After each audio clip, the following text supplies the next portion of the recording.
कुछ लोगों की शिकायतें, पिछला एक ब्रिज था नेशनल हाईवे का, वहाँ भी काफ़ी खड्डे थे, तो उसको मैं देखना चाहता था, वो देख रहा था। और इस नौगांव ब्रिज वाले फ्लाईओवर को भी मैं देखना चाहता था। अब क्योंकि सनत नगर में मैंने जाना है, क्योंकि वहाँ वो काफ़ी देर का काम लगा था। इनको मैंने इंजीनियर्स अपने को और ठेकेदार को मैंने टाइम दिया हुआ था, 15 ये नवंबर का हमने कंप्लीट करने के लिए बोला हुआ है। तो मैं देखना चाहता हूँ कहाँ तक वो काम पहुँचा है। तो लिहाजा मकसद ये ही है कि जो लोगों के काम पिछले जो काफ़ी सालों से रुके हैं, और कोशिश यही है कि उन कामों को भी कंप्लीट किया जाए। और उसके साथ साथ जो उमर अब्दुल्ला सरकार के और ख़ास करके मेरे कायद और जम्मू कश्मीर के नेशनल कॉन्फ्रेंस के प्रेसिडेंट डॉक्टर फ़ारूक अब्दुल्ला साहब और जनाब उमर अब्दुल्ला साहब के जो वादे इलेक्शनों के टाइम में हुए हैं, उन चीज़ों को भी शुरू किया जाए। तो लिहाजा दोनों चीज़ें हैं कि वो काम जो 11 साल के अधूरे पड़े हैं पिछली सरकार के, जो पिछली सरकार ये कहती है हमने बहुत काम किए हैं, वो काम आपको दिख रहे हैं कितने काम किए हैं। अगर किए होते तो सनत नगर ब्रिज आज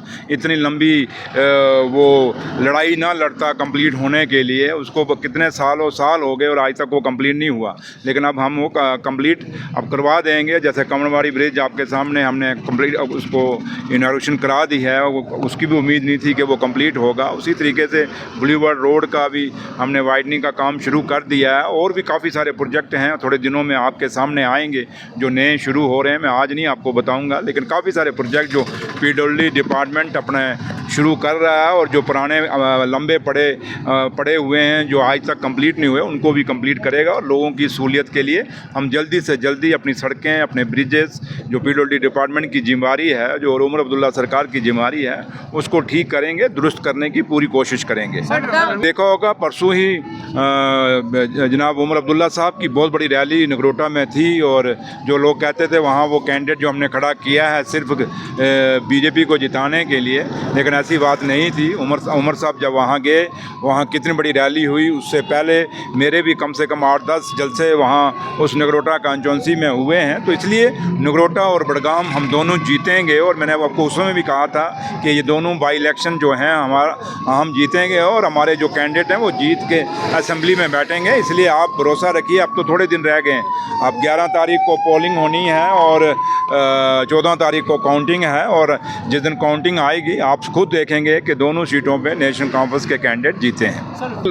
कोर्ट में है, सब जुडिस है। आप कोर्ट जो फैसला देगा वो कोर्ट के पे है, उसके ऊपर मैं तबसरा ना ही करूं तो अच्छा है। क्योंकि जब सब जुडिस, और यही दस्तूर है और यही एक इन प्रिंसिपल्स है कि ऑनरेबल कोर्ट में जब सब जुडिस हो जाए मामला, तो उस पर ना ही तबसरा किया जाए तो ज़्यादा अच्छा है। लेकिन उम्मीद करेंगे कि इंसाफ होगा, और जो एक